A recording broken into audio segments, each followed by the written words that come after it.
The U.S. Navy has formally reactivated Submarine Squadron 3, SUBRON 3, at HMAS Stirling in Western Australia, marking a significant step in its broader effort to concentrate a greater share of its attack submarine operations within the Indo-Pacific region. Rear Admiral Chris Cavanaugh, commander of Submarine Force, U.S. Pacific Fleet, presided over the squadron's reestablishment, creating the command structure and organizational framework required to support the rotational deployment of U.S. nuclear-powered attack submarines beginning in 2027. The Submarine Squadron 3 traces its origins to November 1930, when it was established in the then U.S.-controlled Panama Canal Zone. The squadron was initially tasked with coastal defense and maritime patrol operations at both approaches to the strategically vital Panama Canal. This mission remained central to its activities throughout the Second World War, during which it played an important role in safeguarding one of the Allies' most critical maritime transit routes. While Submarine Squadron 3 previously existed before being decommissioned in February 2012, its reactivation in Australia represents a fundamentally new mission. The squadron will serve as a forward-deployed command element, overseeing rotational submarine operations from HMAS Stirling and strengthening operational integration with the Royal Australian Navy in strategically important Western Pacific waters. Operating from HMAS Stirling, SUBRON 3 personnel will work closely alongside their Australian counterparts to develop the maintenance, logistics, training, and operational support infrastructure required for the sustained presence of U.S. and British submarines at the base. The initiative is intended to establish the institutional and technical foundations necessary for the long-term implementation of AUKUS submarine cooperation and the efficient support of Allied undersea operations across the Indo-Pacific.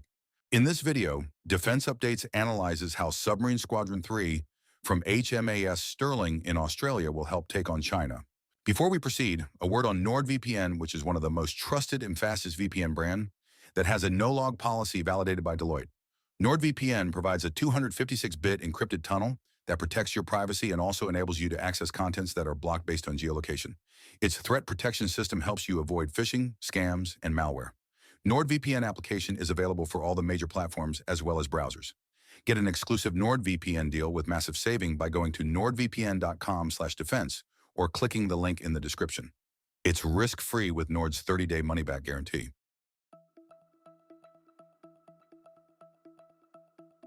Commenting on the squadron's establishment, Admiral Chris Cavanaugh underscored its importance to the U.S. Navy's posture, stating, "Adding an additional forward-positioned submarine squadron in the Indo-Pacific enhances our presence, agility, and responsiveness across a range of operations. CSS-3, Combat Service Support 3, enables our submarines and crews to respond rapidly in support of the U.S. Joint Force mission of regional deterrence." Vice Admiral Rob Gawker, Director of Submarine Programs, likewise emphasized the strategic advantages of maintaining a rotational submarine presence in the region, supported by a predominantly Australian maintenance workforce. He highlighted the value of having submarines rotating through a critical region with an organic, predominantly Australian, maintenance workforce keeping those boats fit to fight. Gawker further noted that not only supports readiness, but it also reduces the burden on the U.S. shipyards and increases our fast attack submarine forces' readiness while preparing Australia to maintain their own SSNs. The decision follows the trilateral joint statement issued by Australia, the UK, and the US on May 30th. The Australian government is investing up to $8 billion to expand HMAS Stirling.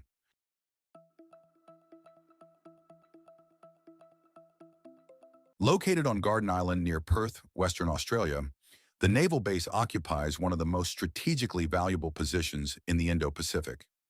Situated on Australia's western coastline, HMAS Stirling provides direct access to the eastern Indian Ocean while remaining outside the immediate range of most Chinese conventional missile systems. This geographic advantage makes it an exceptionally attractive operating location for Allied naval forces seeking a secure rear area base from which to sustain high-end maritime operations across both the Indian and Pacific Oceans. From an operational perspective, the base sits astride critical sea lines of communication that connect Northeast Asia with the Middle East, Africa, and Europe. Much of China's imported energy and a significant portion of its trade transit through the Indian Ocean before passing through maritime choke points such as the Strait of Malacca. In a conflict scenario, nuclear-powered attack submarines operating from HMAS Stirling would be ideally positioned to monitor, interdict, or threaten these shipping routes. The base's strategic value is further amplified by the requirements of modern undersea warfare. Nuclear-powered attack submarines, while possessing virtually unlimited endurance in terms of propulsion, remain dependent on sophisticated shore infrastructure for maintenance, logistics, weapons handling, crew support, and battle damage repair. The expansion of HMAS Stirling is designed to provide exactly these capabilities. New submarine support facilities, dry docks, maintenance infrastructure, ammunition storage areas, and security enhancements will enable the base to host visiting U.S. Navy Virginia-class submarines on a routine basis under the AUKUS framework.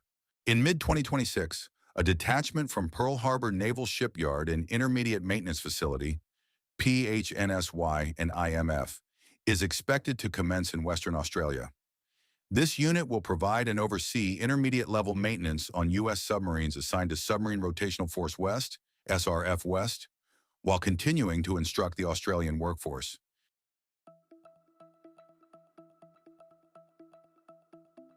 Concerns regarding Australia's vulnerability to long-range missile strikes have gained increasing attention in recent years.